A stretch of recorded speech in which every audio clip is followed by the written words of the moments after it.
And if it was in your home and it was generative, it knows what time you get up. It'll set the coffee maker. You have a nice chat with it in the morning as you're showering. Mm. Any one of these things are absolutely possible once we have a true generative AI. But what you're saying is absolutely correct. I mean, if we can't even tell what consciousness is for us, then how exactly are we supposed to tell whether John's machine over there is thinking on its own? Yeah. The answer is we can't.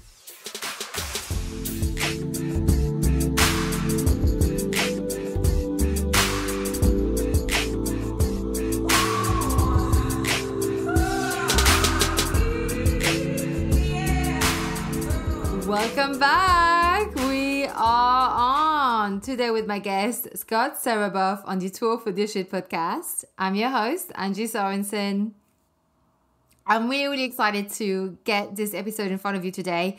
I actually pushed it forward in the schedule because with AI, so today we're going to talk about AI, but with AI, the minute you talk about it, it gets outdated so quickly. So this week was supposed to be the episode on budget with Tanya, but that is going to come out in 2 weeks' time.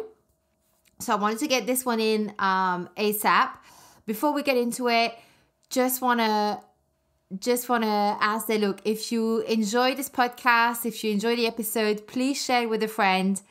Give it a 5-star rating, a review. It really, really, really helps. Podcasting really relies heavily on, people sharing, getting the audience, getting it in front of a bigger audience and so on, and I say that's obviously for like indie podcasters like me, who don't have, there's big networks behind them and stuff. So it does really help. So if you see also another podcast that you enjoy, that you're listening to, and they don't have things like BBC, Wondery, and all these kind of like really fancy networks behind them, or they maybe don't have a huge business or massive audience online because of something else they did before, the likelihood of them also really depending on you sharing and reviewing it is there as well. So, if not this one, if you don't like this podcast, you could do it for another one that you like another indie podcast that you enjoy. It actually does make a difference. Even like for feedback, the feedback loop, and it helps the algorithm to say, oh wait, people are liking this, let's put this in front of other people. Yeah, so that's for those of us really depending on organic reach and not using ads or big companies behind us. It does make a difference. And so really much appreciate it for all of you who have or who are about to do it or who will do it in the future. So thank you so much. So, okay. Something else too is that if you have any questions or thoughts on this episode or any other episode, I want to hear from you. Please message me. You can email me at hello@angie-s.com or just message me directly on the link in the show notes on my website at angie-s.com/contact. It's all included in the show notes as well. So today's episode with Scott, we dive into the ethics around AI, the different types of AI, how it's linked with quote-unquote green energy. We also talk about what to expect in the future and how the creators, the engineers around AI need to be held more accountable for how AI is coded and how it is used. Probably not the engineers, that's the wrong word, but the ones behind it, okay? The powers that be of who make the AI need to be held a bit more accountable on how it is coded, how it is used, and it shouldn't just be a race for financial profit or control. This is where things are going wrong here. So, in my opinion, okay? So, without further ado, help me give a big, warm welcome to Scott. Let's begin. Hi, Scott. Welcome to the podcast. Thank you so much for joining me today. Of course, Angie. How are you? I'm good. How are you? Enjoying the beautiful sunny day here in Austin, Texas. Yeah, obviously in London it's raining and cloudy, but we're still hoping for the summer. So I am really excited to be diving into this topic with you today, Scott, on green energy, and I put green in quotes on quotes, AI and data privacy, because there has been a lot of noise around AI in the last few weeks. It has sort of like suddenly like really sped up, even though the conversation has been around for a while. With the issue of our privacy, with all the data trace that we've been leaving behind, like Hansel and Gretel, with all of our listening and watching habits, with Chat 4, which is the upgrade from Chat GPT, is also causing a lot of noise in the non-regulated landscape. Italy is refusing to sign some sort of paper about Chat 4 because it goes against GDPR. So there's a lot of things going on. And with AI, there's obviously the good and the bad, which we're going to go into. And there's obviously a lot of concerns behind AI, despite some of the advantages behind AI. But there's also concerns about, are we going too fast because private companies are racing each other? So we are overlooking ethical and security issues. And it seems to be very much based around profit and not about democracy. And that can be very scary. So like anything else before it, it comes with advantages, disadvantages, risks, how we handle it, who are the people behind it, are there systems around this that are set up properly? So a lot of things that we're going to dive into. And so also with the green energy, and this is where you are really circling this, or, circling this back to AI really nicely, is that what I did not realize, and it's something that I found out through listening to through one of your YouTube videos, is that obviously the green energy has come back on stage, the cost of living crisis, which of course I knew about that. But like what I didn't know is that I found out through you is that green energy and AI are related. And so a lot of things, a lot of reasons why I got you on today, Scott. So before we dive in, Scott, please introduce yourself, where you live and what you do.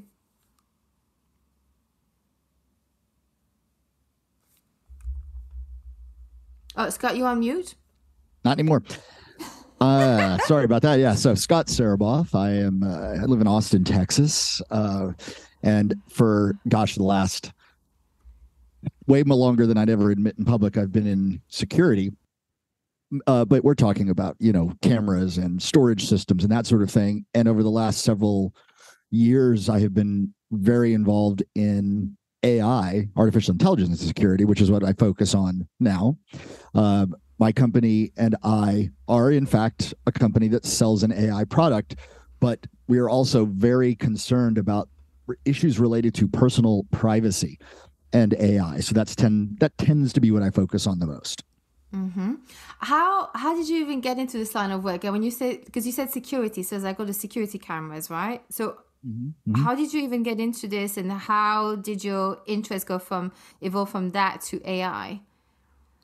Blind, dumb luck, I guess. Unfortunately, it doesn't have I don't have a really world moving story.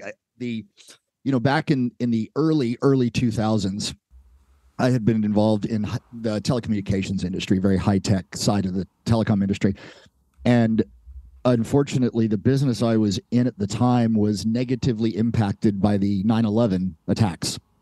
And I needed basically a new career path. And so I vaguely remember thinking to myself, well, humans, we're always going to be trying to blow each other up for some reason or another. So I think I'll go into security. Well, once I was in security, I started to really enjoy the technical aspects of it. And so it's just been a grown career where it started with access control systems and has now transitioned all the way into AI, because really with facial recognition, that's probably a good place to start. As facial recognition came into play, so too did AI come in more and more into play. And I like it. And I think it's important. And you're right. We have a world ahead of us that's filled with the potential for pretty much everything on the spectrum: good, evil, happy, sad, whatever. So it is actually, what is the birth of AI? Like, what brought it to birth? Because you mentioned about face recognition. Is that what brought it to birth, or did AI exist prior to this? It would depend on whose history you were reading and who you were asking, because there are scientists who did stuff with the term AI as far back as the 1950s, but I would tend to argue that I don't know that it has an actual birthplace. Like, I wonder if we could. You can't think that deep mind or deep thought, the chess playing system, that was not AI. Um, so I don't know that there's an actual date. It's just sort of appeared. It's like a weed in your yard.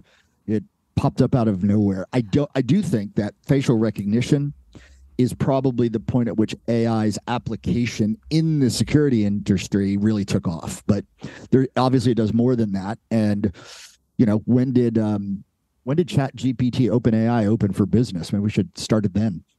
I mean, what did you mean by deep mind, the chess game? Back in it was the 70s or 80s, Gary Kasparov was the world grandmaster of chess, and he lost one game, I think, maybe more, to an IBM supercomputer that they nicknamed either Deep Thought or Deep Mind, and it beat him in a game. And he knocked his toys out of the pram and stormed off because he was mad. But that was the reference. And so you said that's not AI. So is that just because it's algorithm? Is that the difference? It's not. It is not AI because it was not relying on. So, for example, if I decided to tell a computer or an AI, I should say, right now, hey, go print me out the best way to win at a chess game, it can look at every chess game that's ever been played and recorded into someplace on the internet where you can see it. This computer that beat the chess master, it was just programmed with every possible combination of moves. So when Gary Kasparov moved a piece, the computer took his move and then hit its database of every move ever before it did a counter. Mm-hmm. It's not really artificial intelligence because it was just that one thing. AI would lose and lose again, but it'd be learning until it started to beat you because it went and found what it needed to win the game. Okay. Is that why, like with, for example, with ChatGPT is only as good as the questions you ask it and how you ask them and the order you ask them in? Effectively, because it's sort of learn. So isn't that the same as machine learning, or is that different? No. I mean, it's machine learning. AI is truly speaking, it's a terrible term for what this is, right? I mean, because it is machine learning. It is not. So generative AI, that mythical beast, the unicorn of computing, that's the one that starts to do things without being asked on its own, independently, and passes the Turing test of showing, emotion and whatever. But even today, like when you use ChatGPT 4, it's relying on a database of words and then kind of a probability matrix, right? So if you write ChatGPT 4 and say, hey, tell me a story about seeing a dog run, it's going to write something based on your query and everything it already knows. We do have examples of AI systems that have learned without being asked. And the best example is NVIDIA. They had an AI, they programmed it, and then they said, without any other instructions, learn how to drive. And they still don't know how the AI learned to drive, but it can drive. Okay, you see, that to me, that's scary. When you say they don't know how, but it just did it. So to me, it sounds like it's getting out of control. Well, okay, so it could that's being out of control on the human side, and two, as we can see how fast. I mean, before people were talking about AI in a generative manner, like you were saying, it's not really AI. It's just like ChatGPT is not necessarily AI in the sense that it's going to learn by itself. But if this other, what's it called, NVIDIA, you said? NVIDIA, graphics card company, yes. Okay, I'm going to have to look this up. But if then we don't know how, when we already see how much more advanced like the whole AI is just over the last 2 months. I mean, you learn about something 2 months ago, it's already out of date. Like AI is moving so quickly, and that's not even the actual AI that what you were talking about with NVIDIA. So that's where like the scary side to me comes in, because there's good sides, right? There's like Of course. Of Reduces course. workload, loneliness for some, help with education. There's medical advances with it. You can do all kinds of things.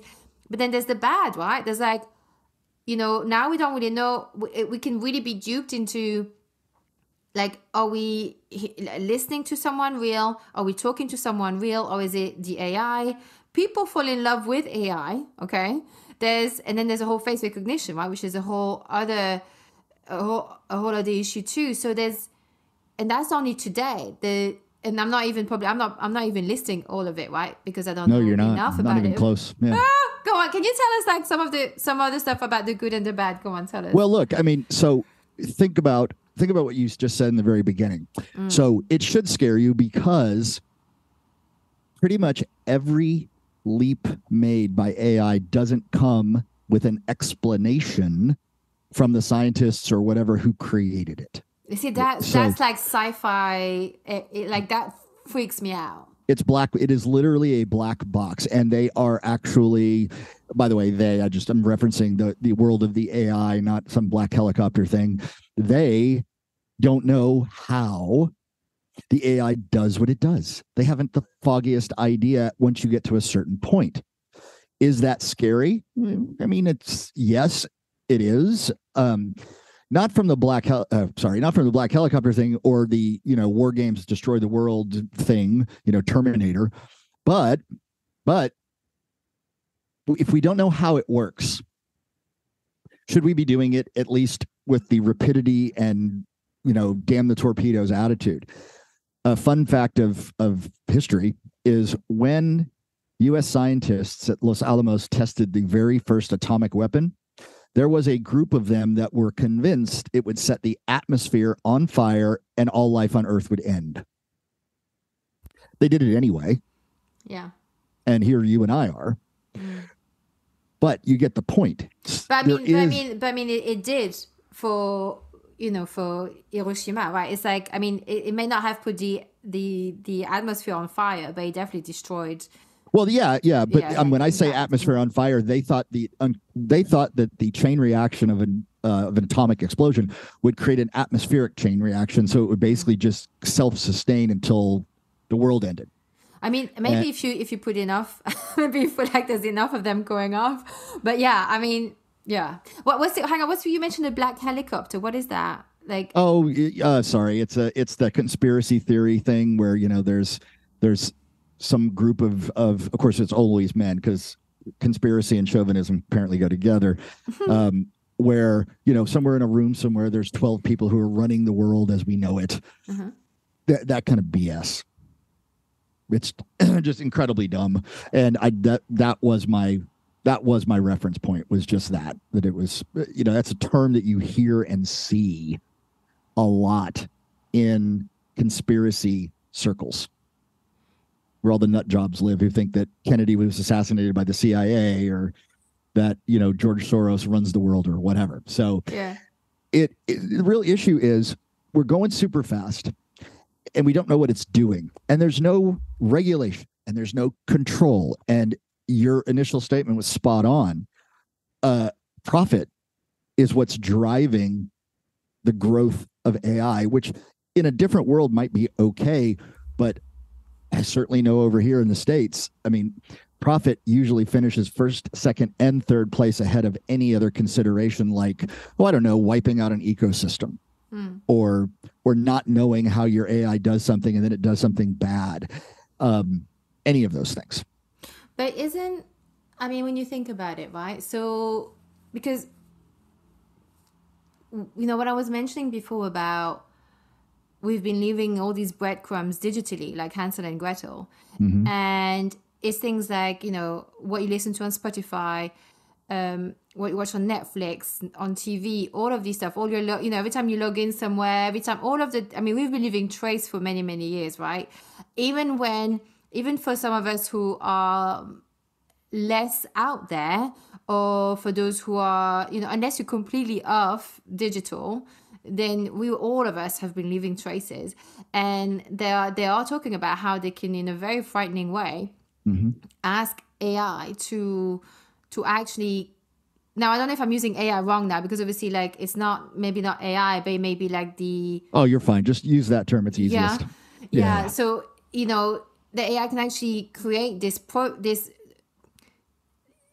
almost like see who you are, like create this like, let me see, how did I write this? I'll give you the word you're looking for is a persona.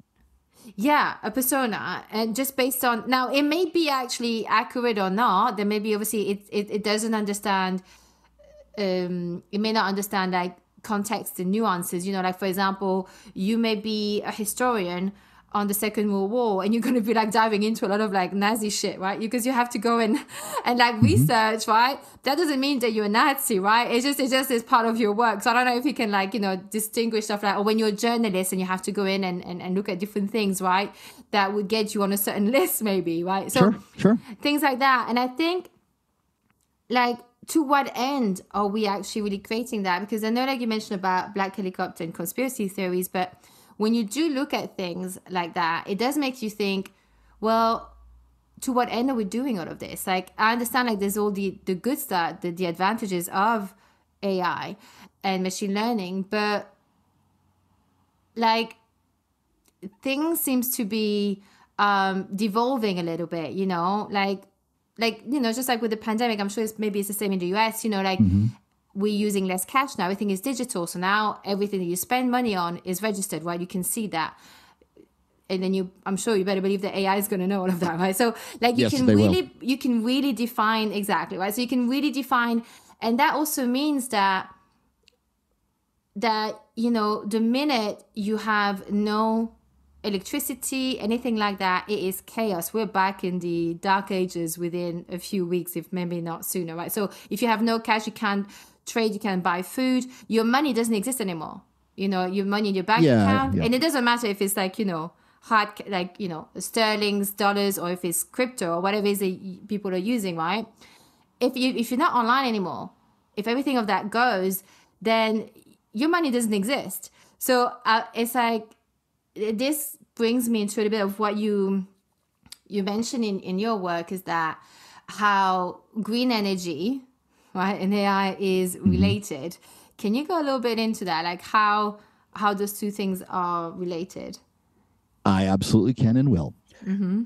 So, in order for AI to operate, it needs power and a lot of it, because effectively you need processing power to create, well, you need processing power to be able to do AI stuff. So you have to get all of that power from somewhere.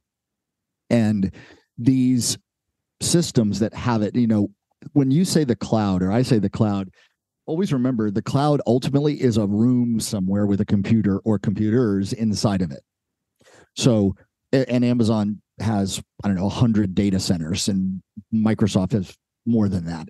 These are buildings that are filled with computers. And if they're involved in artificial intelligence, then they better have an absolute shit ton of power coming in for all those machines.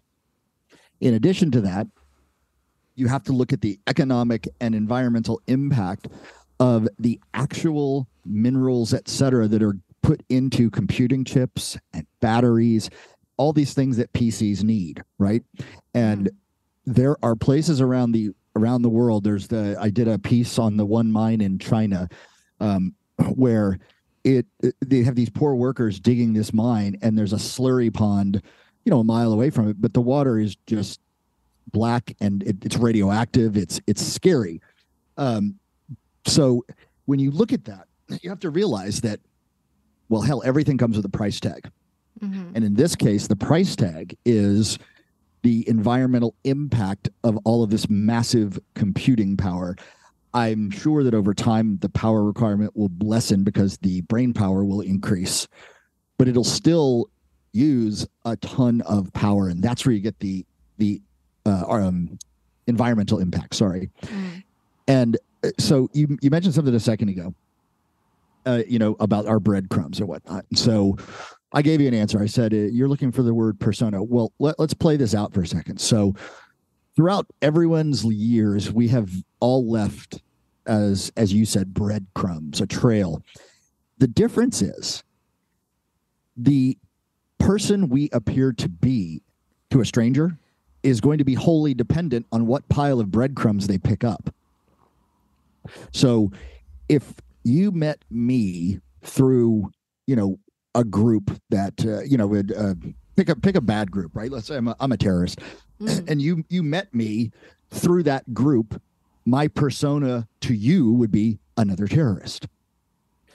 This is where this topic. Well, actually, we would call ourselves freedom fighters. Freedom fighters. There you go. I'm a freedom fighter too. Or even activists to the extreme, Well, if you're really, that's right. Gentle is activism in the street. No, so you have to think, okay, if you have an AI, what can an AI do that I can't? Well, the easiest thing it can do is see everything effectively at once. So what stops someone from cherry picking information about a person that they've left online and using that information to create a persona that isn't true about that person? AI can do that because AI can see everything all at once. And so it can, for example, when you say they could, for example, leave out certain information, it could then obviously then create a persona of you that's completely different. Yep, that's exactly right. And so right. that can be used against or for you. Either way, that's absolutely right. This is not a really tough concept because this happens all the time. Even in real life, if you and I were meeting somewhere and I walked up and said bye to my, Ku Klux Klan friends who all had hoods on, you're going to make an assumption about me based on the evidence. Yeah.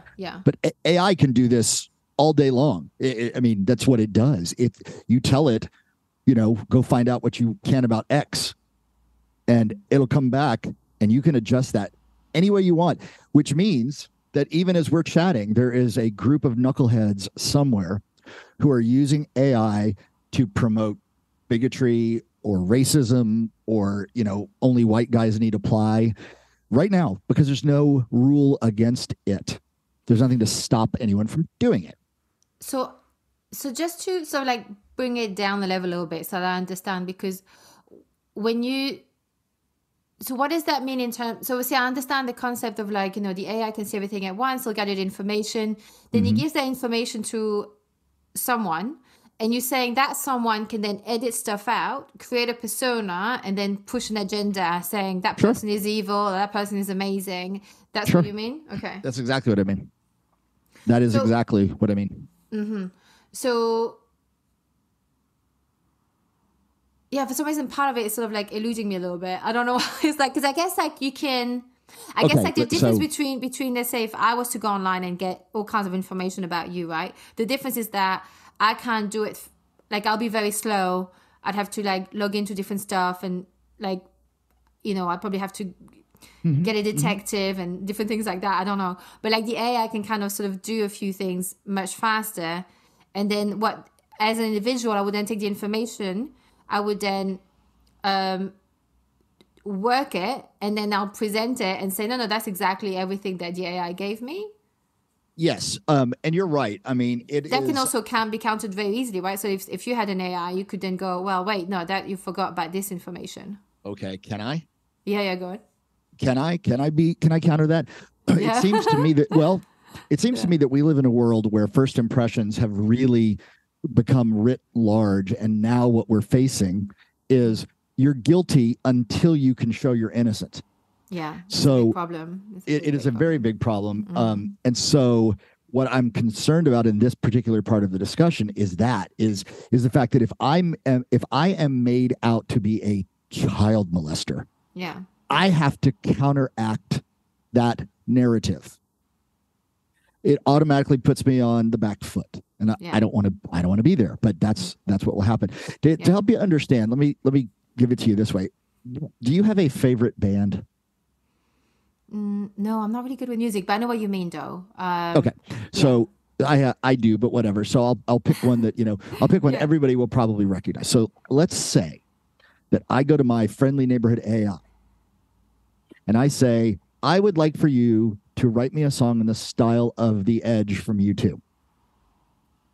Or just from U2. Doesn't matter, right? Yeah. Now, your AI can go out into the big old wide internet and listen to every single piece of music The Edge has ever written. So it is from that base that it will give you the piece of music you asked for.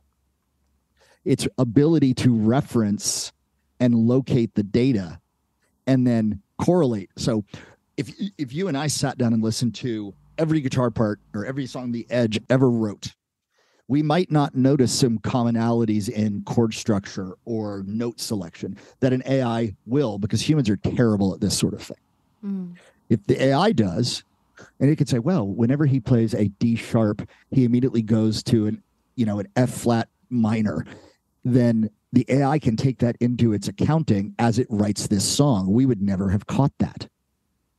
When I write a song, it is absolutely true that I'm writing because of the influences of every piece of music I've ever heard, but I'm not doing it consciously.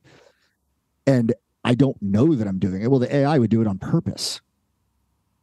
That's one of the shiny parts of AI, that the ability to do all of this stuff in what would appear to us to be real time. That's what, now, if you take that same thought and put it towards security in your, in yourself, if you give me just one or two little tidbits of information about you, I can probably find you through AI, because the AI will go scrub the crap out of the internet until it finds every bit of information about you that it can. And then it'll come back to me and say, oh yeah, that's Angie. Yeah. I mean, it's scary. It's definitely like a stalker's dream come true, isn't it? Kinda. Yeah. I mean, there's a lot of things that's very scary about it. I mean, but the interesting thing is like, it's like, what do we do about this? Because I know you mentioned things like, the right to be forgotten, which is something that came up a few years ago. This is not like new, but it seems to be that this is even more important because, I mean, why do I think a lot of people most of us did not necessarily consciously go online hoping for traces to be left, for a judgment to be made about us in the future, about things that happened in the past. All of us, we evolve, we change over time. Hopefully none of us are really static. Everything is fluid, everything has a context.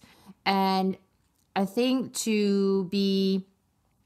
when you look at today, well, I'm going to give you, I don't know if that's going to be, how you're going to receive that. But like for example, you have people who, they've been doing this for years, but now with AI, that can really speed up. But when, people go into like years and years and years back and look at comedians, now I love comedy, I love stand-up. Humor is how I process everything. And so, or a lot of things anyway. But they go back and they look at a different time.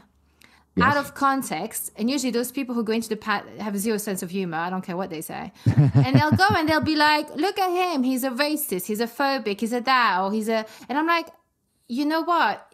And that is also part of the mentality of whoever's going to use AI, right? So the issue really is almost not AI, apart from the one that can learn on its own. We don't know what's going on. Like, I don't know who that fellow is.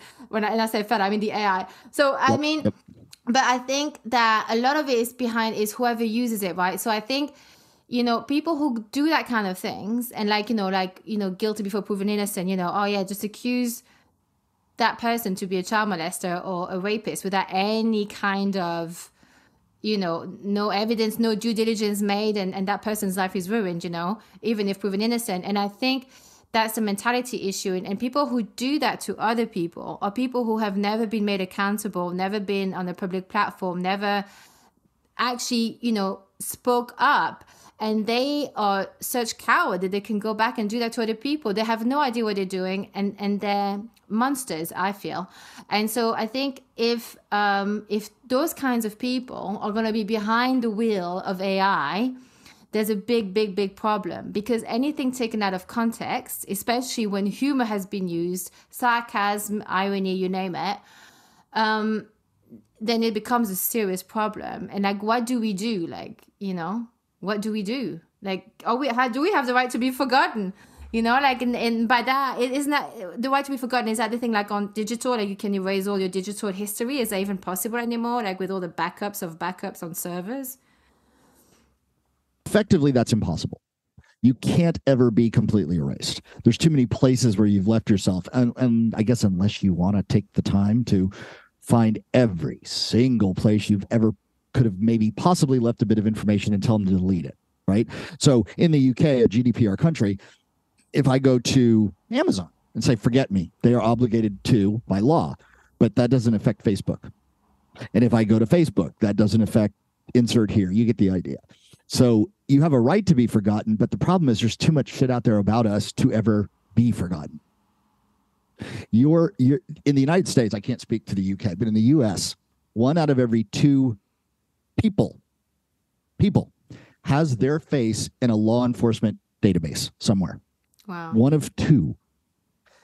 When all of this stuff came out and we were all taking pictures of ourselves and our friends and our cats and whatever, all of those images posted online were then cheerfully scraped by ImageNet, and I'm sure others, and put into a database ostensibly for training facial recognition, which it does do. However, none of us gave permission for them to be used in such a way. And there wasn't any law, there still isn't, any law preventing them from doing what they did. They just did it because they could.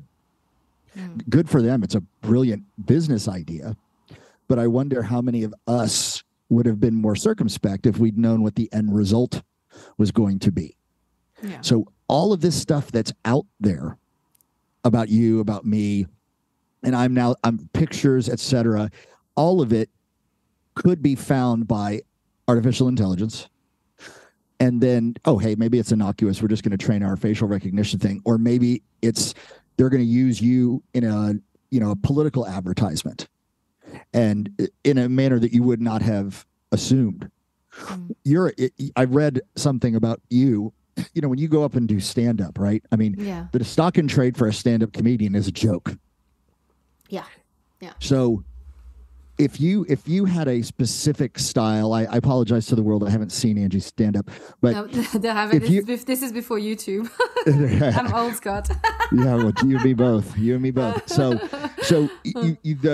I'll date myself when I say this, but Stephen Wright or Mitch Hedberg or even Jerry Seinfeld, these guys had styles when they did their comedy. And so what happens when AI starts to mimic that style and the artist doesn't get financial credit or any credit?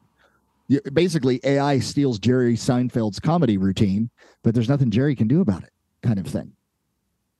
This is what we talk about when we talk about, we're running into this so fast. Like, imagine this.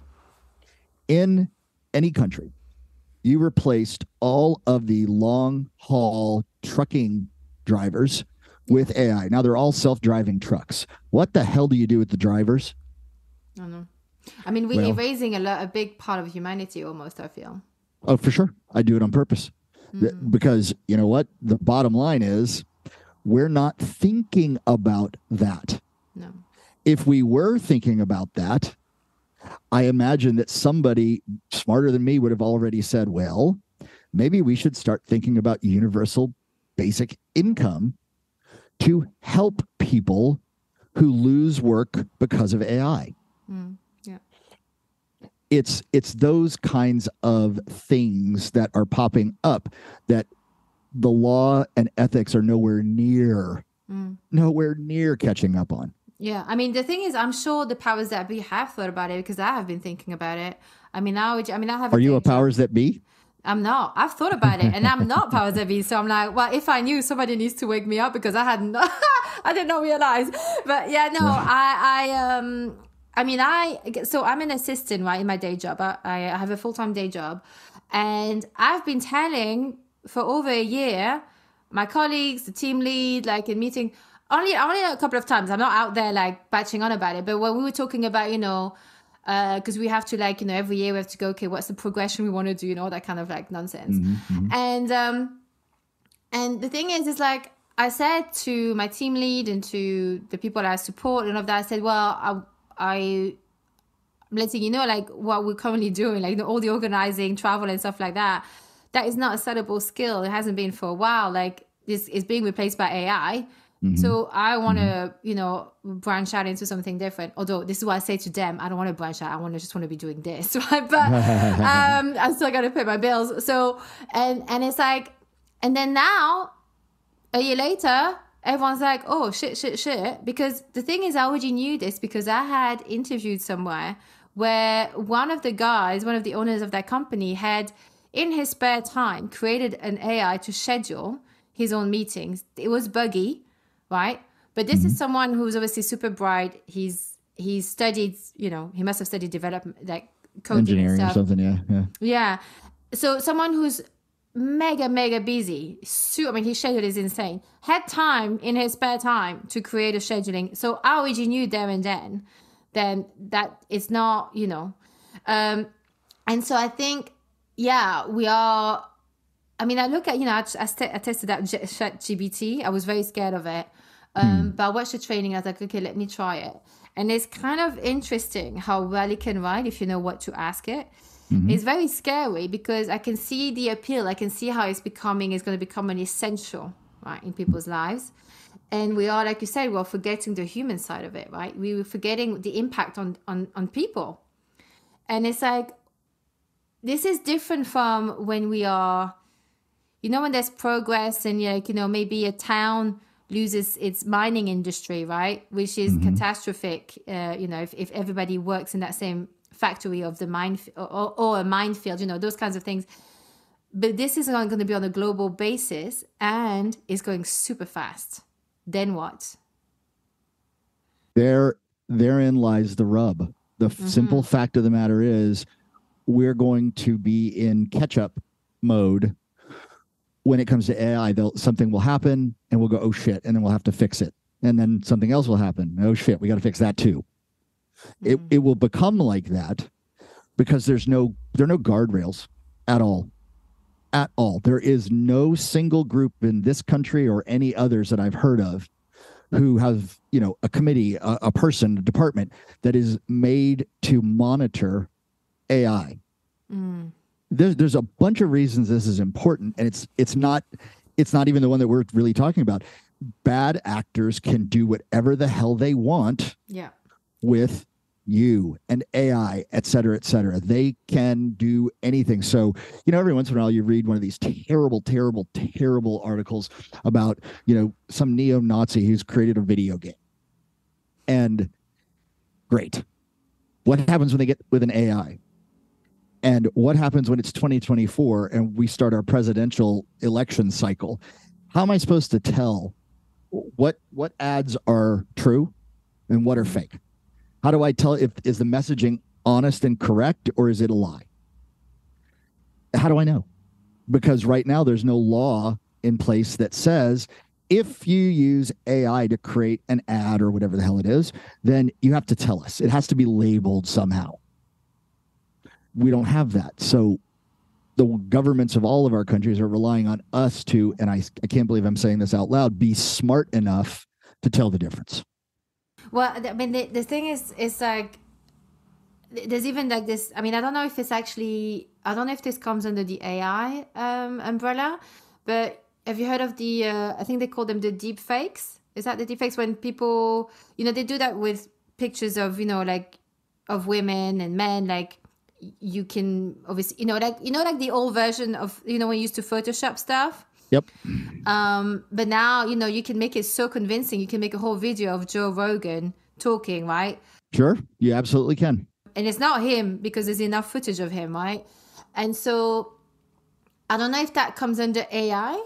Sure it does. Right. Sure it does. So that's a really dangerous area, right? Because if you do that, you can create a video of anyone and tell them that, no, they were there, they committed that crime. And you can do enough gaslighting and brainwash on someone, they're going to believe it. So especially when the evidence is showing, look, their video. So unless someone is keeping a really good calendar at home and like where they are, what day, and they can like have enough other kind of empirical data somewhere, or some kind of empirical data to back themselves up, things are going to get very ugly very quickly. I mean, you think when I have these conversations, it makes me want to go somewhere away from all technology And if future AI is listening to this, don't come for me, don't come and find me. Because it's like, it almost, like if I can take this conversation to a very selfish level, is that, especially for small business, online business entrepreneurs, or, all of us who have like a bit of a side hustle online. Like, I'm not someone who takes really a lot of pictures of me or do videos, because I'm shy. Even though people don't realize that I'm quite shy. But I know how to hide it. And the thing is like, now when I hear those things, I'm like, it makes me even less wanting to go on YouTube and promote what I do. And, because I do also, I want to teach podcasting and educate others with podcasting. And YouTube is super for like, it's really cheap to get on. Like, it's free, and you can, it's a great way to market yourself. But I'm like, do I even want to do that? Because like, how do you, I guess my question to you is, now, because obviously your business is in the security, and you obviously the stuff about AI. Like, how do we navigate this world? Because short of hiding myself underground, like, and stopping myself from doing what I really want to do and love, what is the solution? Because I don't want just I just don't want my image to be used and abused that way. Okay, so let's take a second, and maybe raise our tone just a tad. So anything has the potential to be used in a negative way. I can hit you with a hammer, or I can put the nail into the wood. Yeah. There's a lot of good coming from AI.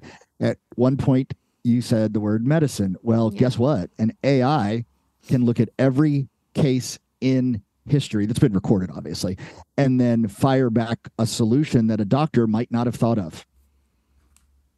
It could potentially design new artificial limbs or organs or whatever that we couldn't do without it. What AI gives us is speed and depth being defined as how much information it can parse instantaneously. And these are good things, right? We want to be healthier. We want to have systems that can help us do the right thing. So it isn't all doom and gloom. No. There are, but how many of us honestly believe that the population of the world, writ large, is going to do the right thing, is going to use this type of technology for the right reasons? Because we know they're not. I know for a fact, as I sit here in, what the hell month is this? April, talking to you, that this time next year, there will be a presidential election campaigns going, and there will be a dozen deep fakes where people have so the video, right? Well, you and I could probably sit down and do that in a day, and AI can do it in 10 minutes. So now you've got this force multiplier. I can have 8 videos that purport to say President Biden is actually a space alien, and I can get them all out in faster and less time than a person who has to do it by hand. Yeah. How the hell do I know those are real or not? Well, I have to go do something that none of us like to do unless it's something you enjoy. I got to go research it. I got to take my time to go figure out if the nonsense I just saw in this video is in fact true. And as I'm sure you know, in this country, maybe it's the same in the UK as well, but we don't have a population of deep thinking researchers. And once you're there, you can see what can happen. I mean, I think the problem is that I think there are a lot of deep thinkers around, and definitely researchers, but they just do not tend to be the loudest one. And I think, like with anything, what's leading culture, and it's not even really culture, it's pop culture, right? Because pop culture really sort of defines the way that we live. Like there's always, it's like those few bad actors really, they are just super loud, and it sounds like everyone else agrees. It's just the only ones who are out there daring to say their opinion, and everyone thinks it's everybody else's opinion, or that is the truth, and things like that. And often it's not the case, but people are just really scared. I mean, I find I have also been sometimes worried about saying what I think. I think we all go around, sometimes just worried or beating ourselves up that we haven't been as forthcoming or authentic sometimes as we wish we were, and it's a difficult world to navigate at times. And I think, but that is, like you said, it's really scary because it can go really fast. I mean, I'm sure like the software I use, I'm always very reluctant to go with like a new tech. I'm always like one of the last one. But I finally gave in and tried the Headliner, which is a software for those who listening who don't know. It's like it creates these like these little videos for podcasters. Well, I think podcasters use it anyway, but like, and it can create all these audiograms, and it's really fast, and it was so fast. It saves me so much time, and it looked good. Like, it didn't look wonky on any of the channels I use. I was like, oh my God, why did I not use this faster? And it auto captioned so well. There was no mistake. It's like a short clip. So I didn't. What's it called? Headliner.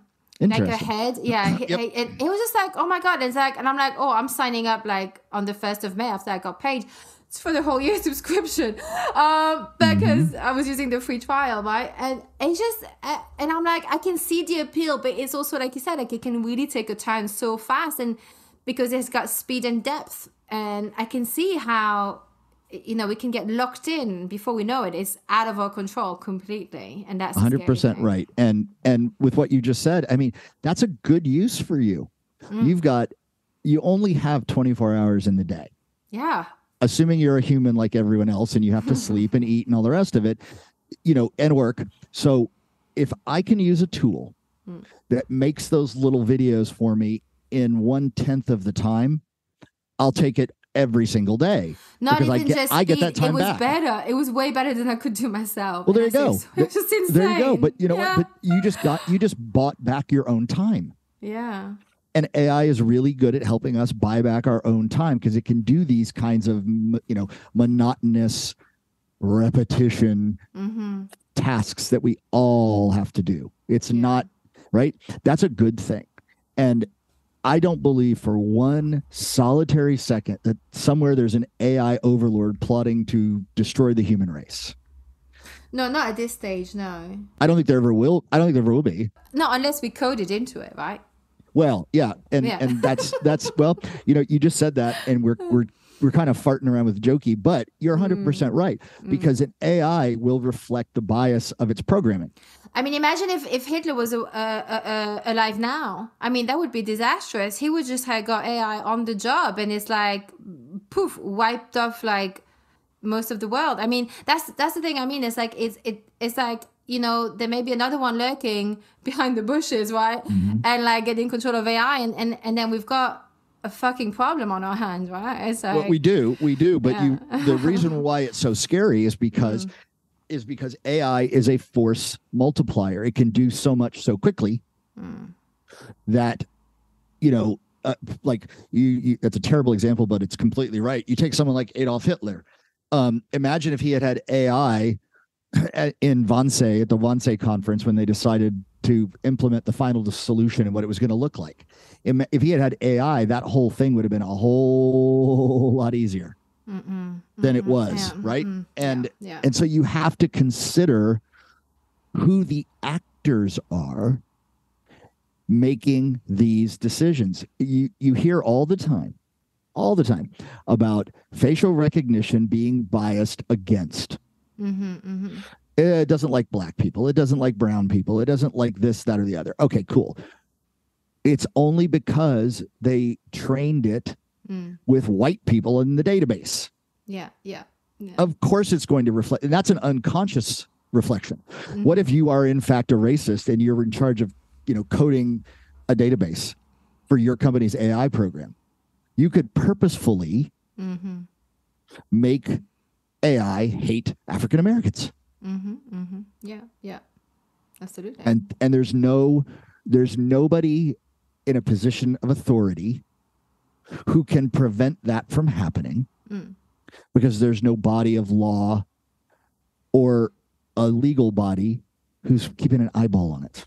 Yeah, and to flip the script, you can also go the other way, right? You could just make every white people look racist, right? Even though it ain't. It's just, again, context and everything. And it's like, but so I think like, okay, I think I've come up with the solution, Scott. It's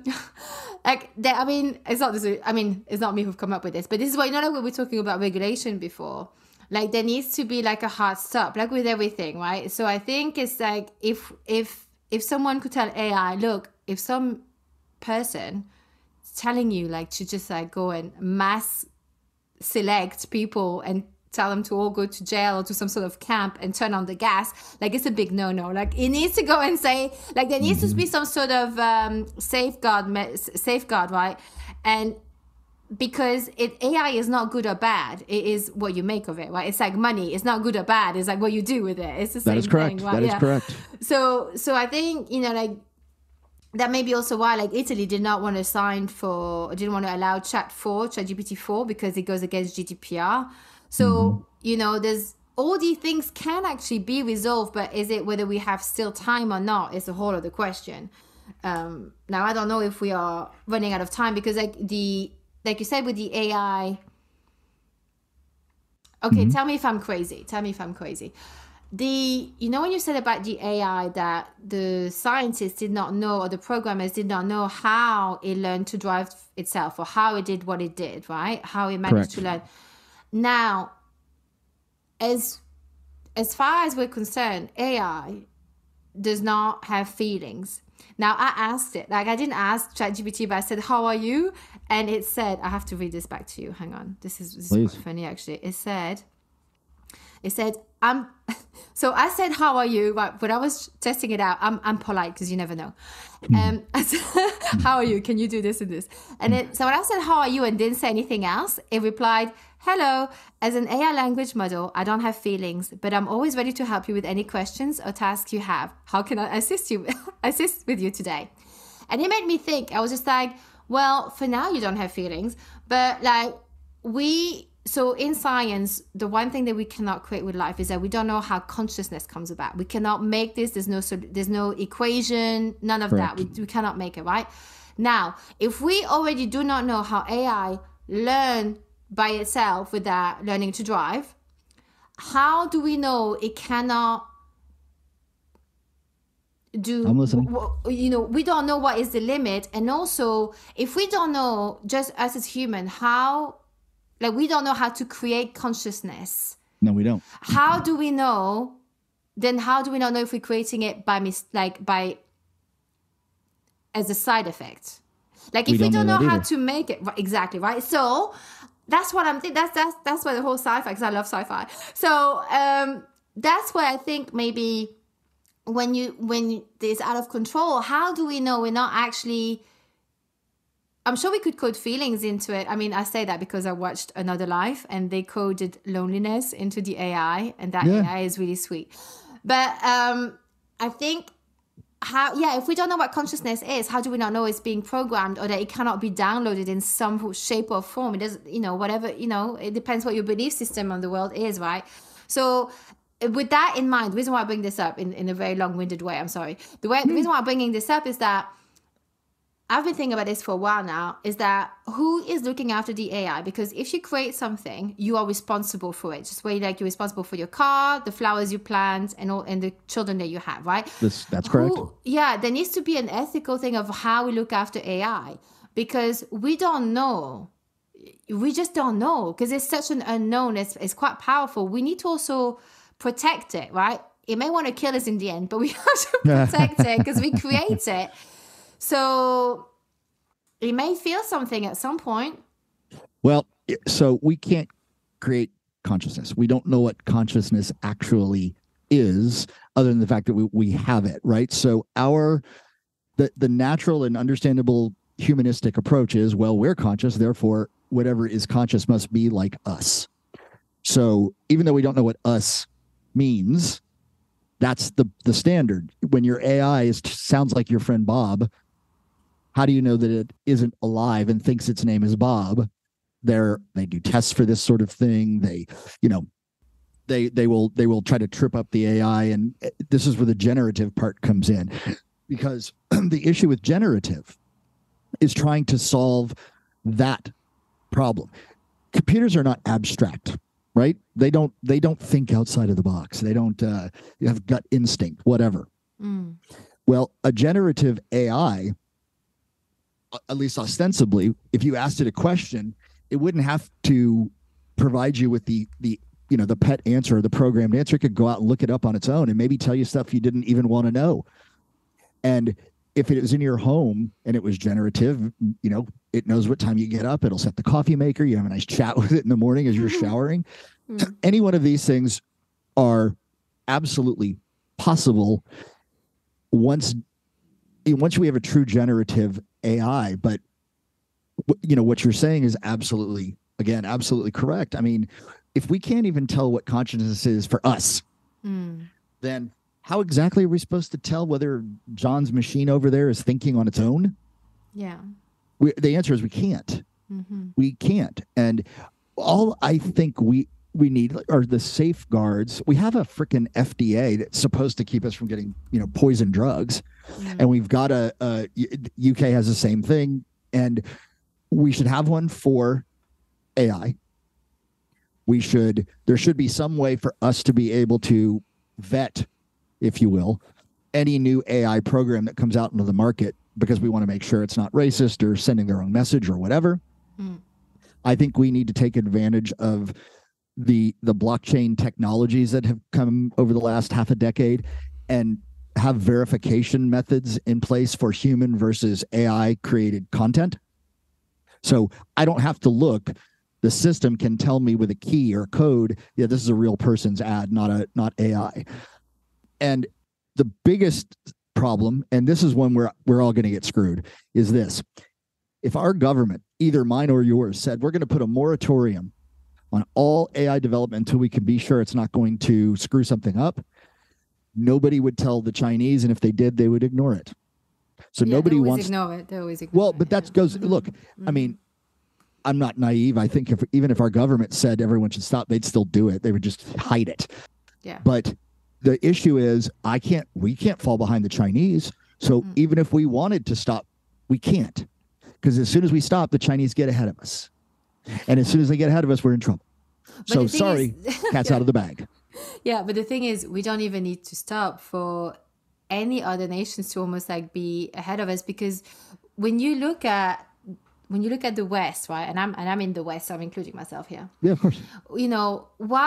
People are becoming like gazillionaire over like, unboxing or eating pizzas, like, and people are paying to watch them. They're getting sponsors, you're doing like funny dances, we're doing silly videos, all that kind of stuff. And then you have the other nations who are the smart ones who are, creating some seriously really, really bright young people. Education is everything. Sports is everything. And I know I'm generalizing it here. Maybe that's racist. I don't know. But it's like there are some cultures that are still really valuing education. Now, we are being the fools over here because,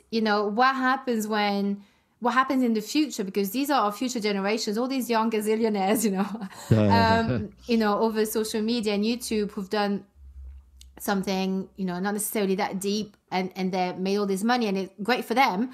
But it's like, what happens? Like, who are our future nurses? If everything, that could be AI, right? But like, what's going to happen in the future? Like, that's the thing, is like, what does the future look like? And I know I sound like the embarrassing aunt at the party, where, or the grandparents were like, oh my God, the youth nowadays, it's terrible.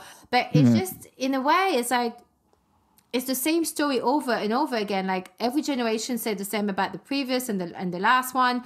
It's that same conversation. We're not really evolving and transcending any of that.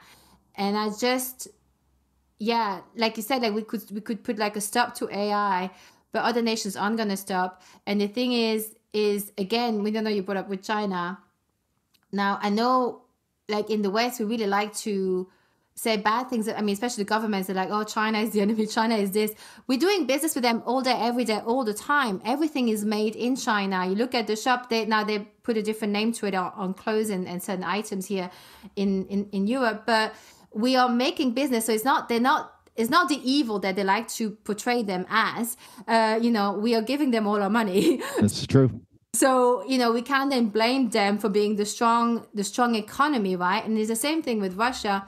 Well, if they're responsible for providing most of our gas, can we complain when they put a stop to it just as a leveraging power? And So the reason why I'm saying all of this is that, with the AI and the green energy that we mentioned earlier, is breathing on lithium, and lithium is with the main, and I don't know if that's still the case now, correct me if I'm wrong, but the main provider of lithium, and also who has a big portion of it, is China, who can mine it. And there's a place in Africa, and I think a place in the US, I'm not sure.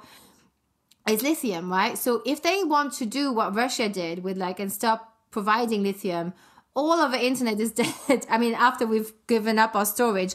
So until the storage goes down, then maybe, again, just like with gas, it's going to be super expensive to check your emails or to connect on social media, right? I mean, that is a possibility. Yes, it is.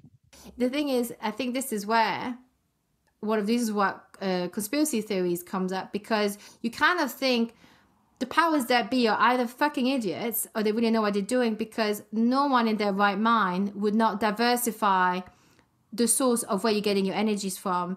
It's like putting all your eggs in one basket. Everybody knows it's a shitty idea. So that's where I think there's something's just fishy. It's not right. It's not right. And the green energy with the electric cars using a lot of lithium, yeah, it may not pollute the air in your city, right? But it is not the green energy that they're portraying as in the marketing, right? So it feels very deceptive. And that's the problem I have with that, right? And so I don't really know why I'm going with it. Maybe I'm just venting this, but it just, you see, this is where things just don't seem to really fit. And it makes people really worried. It makes me worried.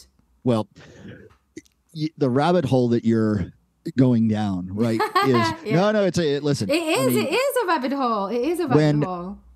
When you go to the dealership in this country, auto dealership, and you buy an electric vehicle, and you're thinking, I've just helped to save the planet, you are willfully ignoring the fact that a fossil fuel generating system was used to create your car. Yeah. And you're ignoring the fact that an electric vehicle has around 3 times the impact on the environment than a gas vehicle. Yeah. The Tesla has 900 pounds of batteries, and they're all, as you pointed out, lithium ion batteries. Right? So much in the same vein, people don't think about what, this makes me feel good. I don't go any deeper. And we should all know that when it comes to whether it's AI, who cares? The bottom line is everything has a price. So if you want to drive an electric car, you're doing more harm to the environment than you are good to the environment. If you want to go online and then buy things on Amazon and then have the Amazon Alexa in your house, you should just basically expect that you're going to start seeing weirdly appropriate things coming from your search or recommendations, right? I mean, that's part of the payment you make for the convenience. Yeah. But unfortunately, for every person like yourself, there are dozens and dozens who just can't be arsed with figuring out those types of things. So they go for the short-term happy fix. I bought an electric car. I'm helping the environment. I'm going to buy myself dinner. No, but the thing is, I get it, because I am actually them too. It's just that I only know because I love researching, right? I love finding out about new topics. That's how I came across you. But I'm just as guilty, because right now I have my laptop plugged in. I've got an iPhone. I've got 2 iPhones. I've got a personal one, the work one. All of that is lithium. I've got as much blood on my hand and culpability as the person who's got the Tesla. I just have less money to make effectively more damage. That's absolutely correct. That's the only difference. And yeah, it's true, it doesn't pollute the air as much, so it's good for, when you go around with your baby prom, and so the baby doesn't inhale all that exhaust fume, right? Yeah, I get it. It makes sense. But the thing is I don't even think it's the issue is the people. Is the deception behind the marketing. I was fooled too. I was just as fooled as all the other ones, and I'm pissed. It's that's not okay, because it's super deceptive and it's so harmful. And it's harmful for future generations. And not only that, the people mining the lithium, it's a torture. It is. And we can't be the one saying China is bad, Russia is bad. We're the criminals too, because our money is making it all happen. So it's enabling all of that. You're not saying anything that I disagree with or that is not true, because all of us are the same when it comes to that sort of convenience thing. And look, so I guess I feel bad about, I don't know, animal X that's had its habitat ruined and whatever. And, as our population grows and it takes more ecosystem away from animals, that will happen again and again. Now, that's a tragedy, but I mean, I don't know how bad I feel about it, only because I don't know what the other side of a solution is, right? So people they just don't want to open their eyes, in my opinion, and see the totality of cost. Have you ever heard of the term the butterfly effect? Yeah. Right. So this is a financial or an environmental butterfly effect. You do something and you don't look down the road to see what that something actually is or could cause. Right back to what we're talking about with AI, right? Even though it's fanciful, if you haven't seen the movie, War Games, I mean, somebody asks the computer, this weapons computer, to protect Earth, so it decides to kill the humans as the best way to protect the Earth, right?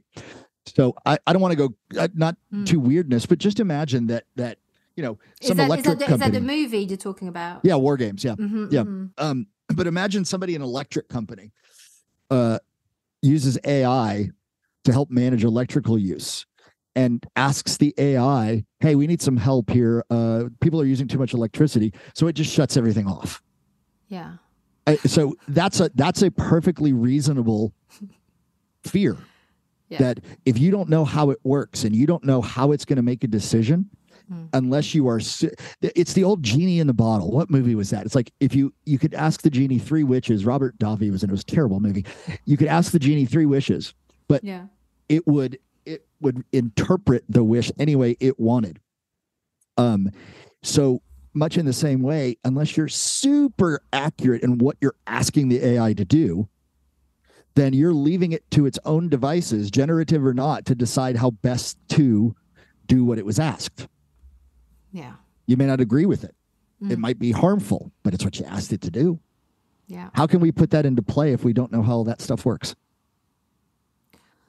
What's the hope for the future? It's sort of like I don't send everybody home with like nightmares, including myself. Well, look, if we suddenly have an enlightenment whereby we get a universal basic income and people know that they're going to have work and et cetera, then the future is going to be, outside of all the other problems, the future will be fine. And so what do you do can you talk a bit about what you do? Because I know obviously you work with AI in your company with the security system. Like what is, and you obviously you care a lot about this. So what do you do to prevent this and to make sure that it's, as ethical as, as it's possible to do? We anonymize people in videos without, like, for example, we have a technology that uses AI to help us determine where a person is looking, which has great application if you're selling advertising, right? And you're wondering how many people are looking at this given ad, but we digitally anonymize their face, so you can't tell who it is. Right now, that obviously facial recognition doesn't work if you do that, but our point is that we should be doing that because it's protecting the privacy of the individual from being used for nefarious or otherwise, just general purposes, right? So it also so when you say wait, it's looking, is it looking at the screen? So you're saying like they're obviously taking it in from the camera of your laptop and your phone? Is that what you mean? Like what? No, like security cameras inside of a store. And so when you're looking at the ad, okay, got it. Like the actual offline, like the real world, in the real world. Yes. One of our customers is a convention center, and they've got this wall as you're walking in that's covered with digital advertising.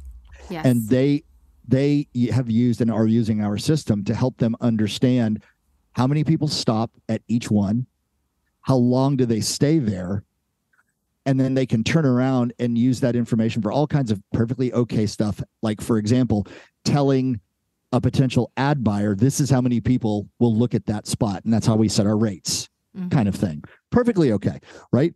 But we can do that and still anonymize the person's face. You can't see who the person is. So there's no PII, no personal identification information that a third party could get their hands on. So that we do, and we're trying to promote the idea of this is the ethical use of an AI is don't use it to reveal personal information, right? Now, there's some stuff that we do that I'm sure people would be like, ooh, I don't know if I like that. For example, I mean, you said you're old, I'm 55, so I win.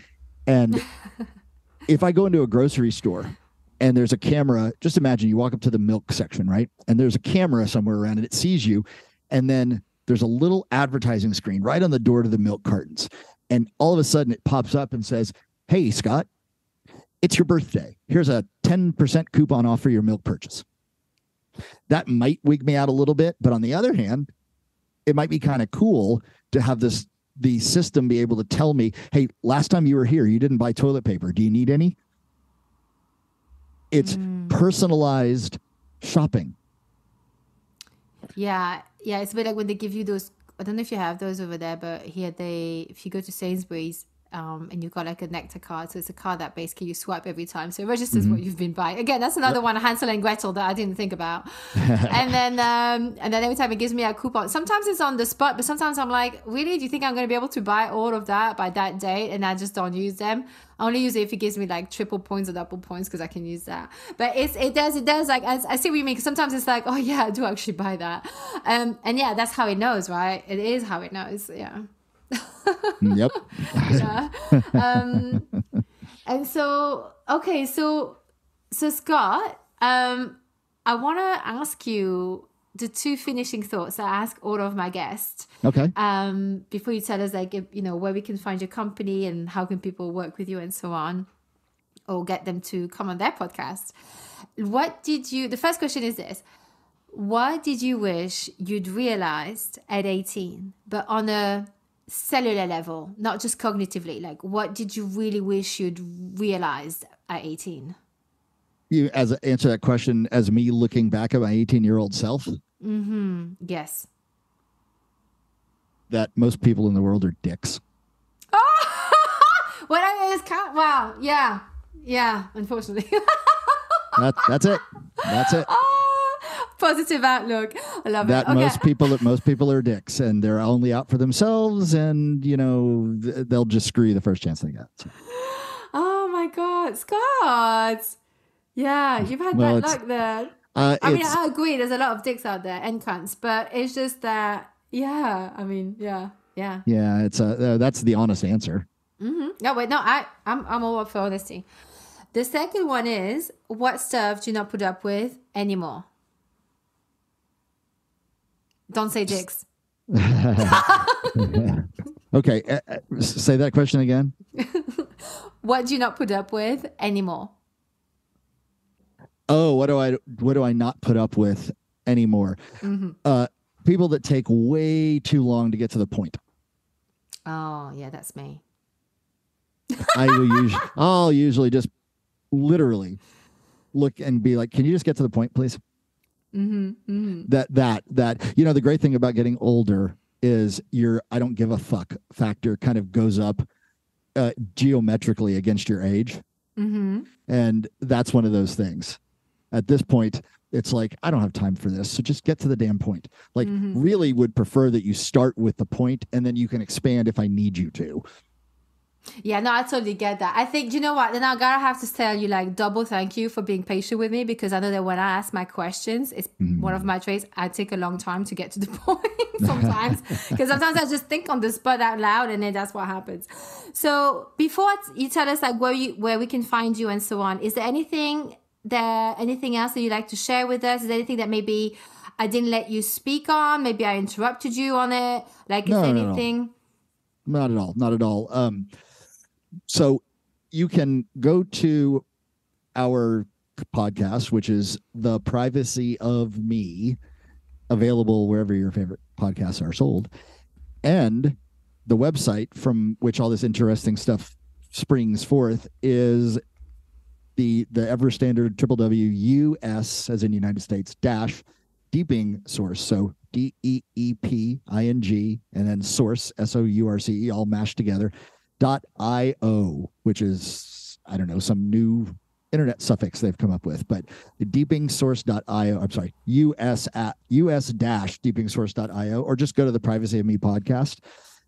There's good information on the website about the law and how the law is reflecting what's going on with AI and across the world. Like you mentioned Italy, and you can read up about how White Castle is being hit with a $17 billion judgment for biometric privacy violations.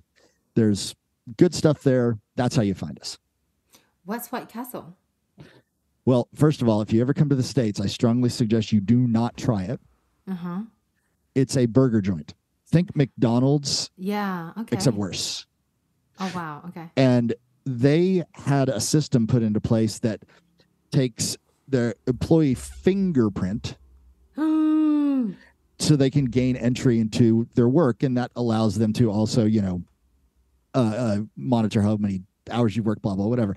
Well, that's a biometric privacy violation, and it's a really obscure law the way it's written now, so I won't bother with it. But here's the deal: you get a violation every time someone scans a finger.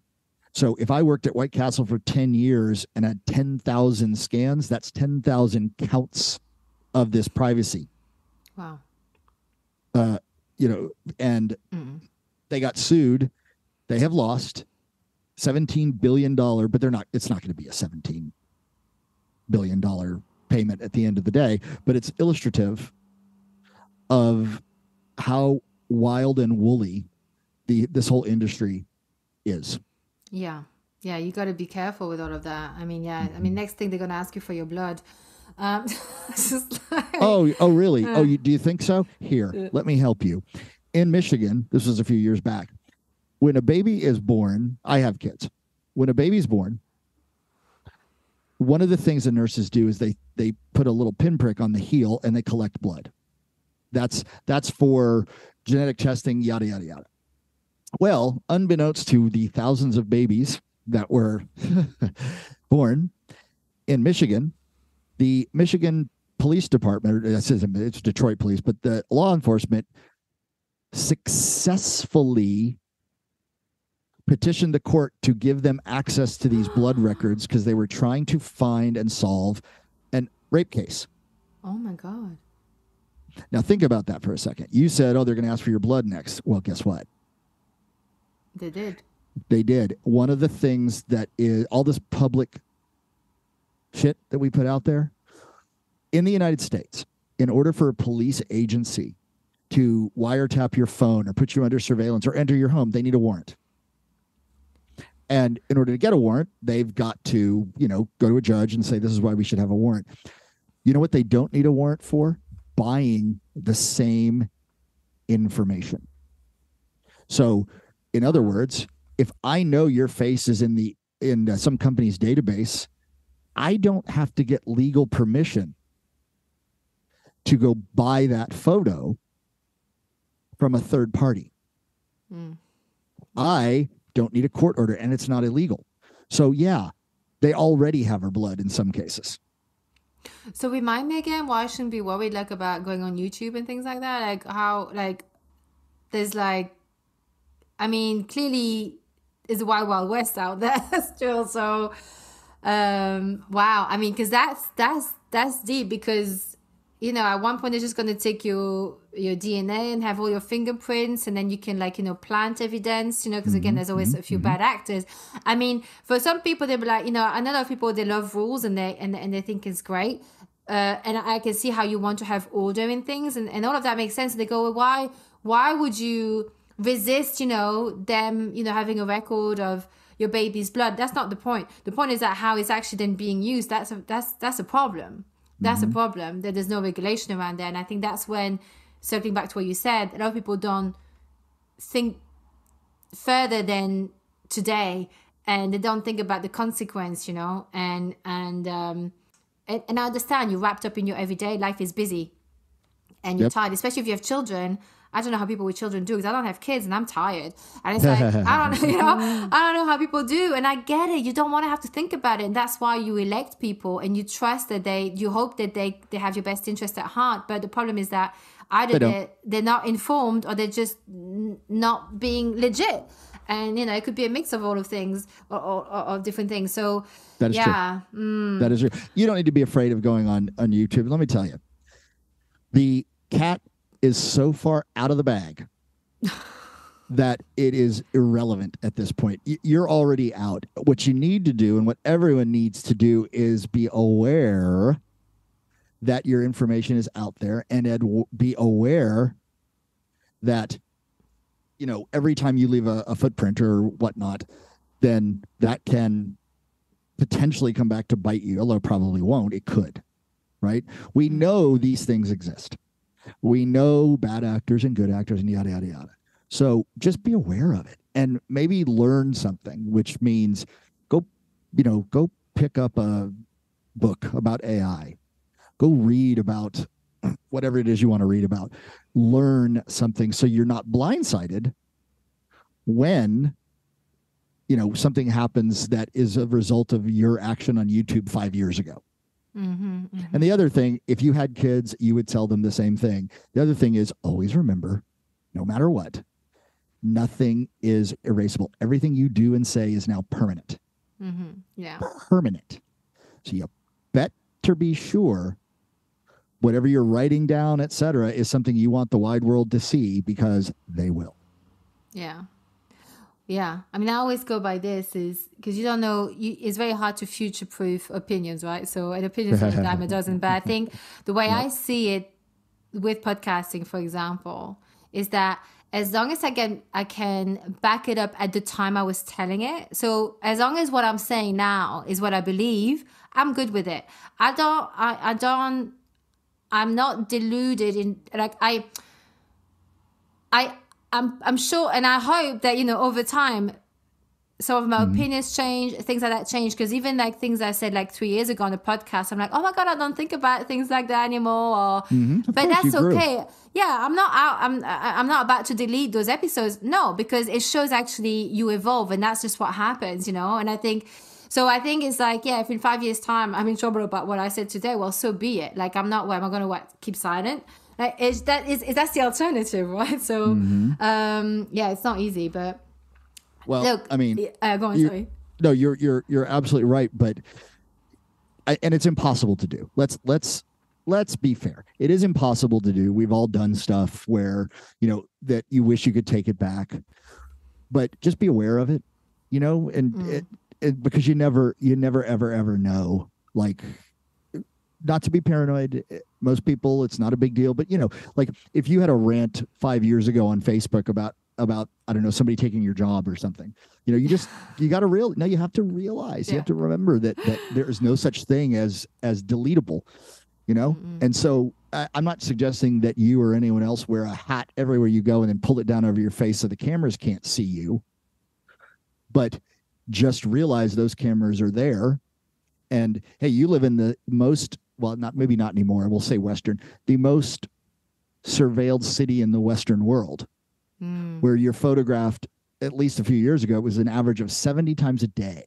Yeah, it's interesting because if your car gets broken into, they say there's no cameras and they can't find it. But, I know there's tons of cameras here. But, it's obviously not strategically placed enough. Yeah, that's exactly right. That's exactly right. But so just awareness is what it's like. It's, hey, you go hiking in the woods, you carry bear spray because you're aware there might be bears. So just be aware. Be aware that all this shit is out there. Yeah. Be aware that in theory, that some of the stuff that is out there could give a vision of you that is wrong. Yeah. Yeah. I mean, you don't even need AI for that. I mean, I think it's pretty, even, what I mean? But yeah, I mean, with AI, that's going to be even more possible. That's exactly right. Yeah. Thank you so much, Scott. Thank you so much for being game and playing back and forth like this with me. This was, of course, really interesting, amazing insights. And yeah, I encourage everyone to go and check out Scott's website and podcast. And, if you want to just be a bit more aware and alert. And as you could hear, he also is a bit of the voice of reason to take you off the ledge, because I'm going down that rabbit hole quite easily. So yeah, thank you so much, Scott. Really a pleasure. Pleasure was all mine. Thank you very much, Angie. And that's our episode. I hope you enjoyed it. Please don't forget to rate, review, share it, subscribe, follow it on Spotify or whichever platform you listen from. However you show love is how you can support this show. Drop me your questions or suggestions for future episodes via the website at angie-s.com, or come and find me on Instagram at Tool for This Shit Podcast. Until next time. Using health inappropriately.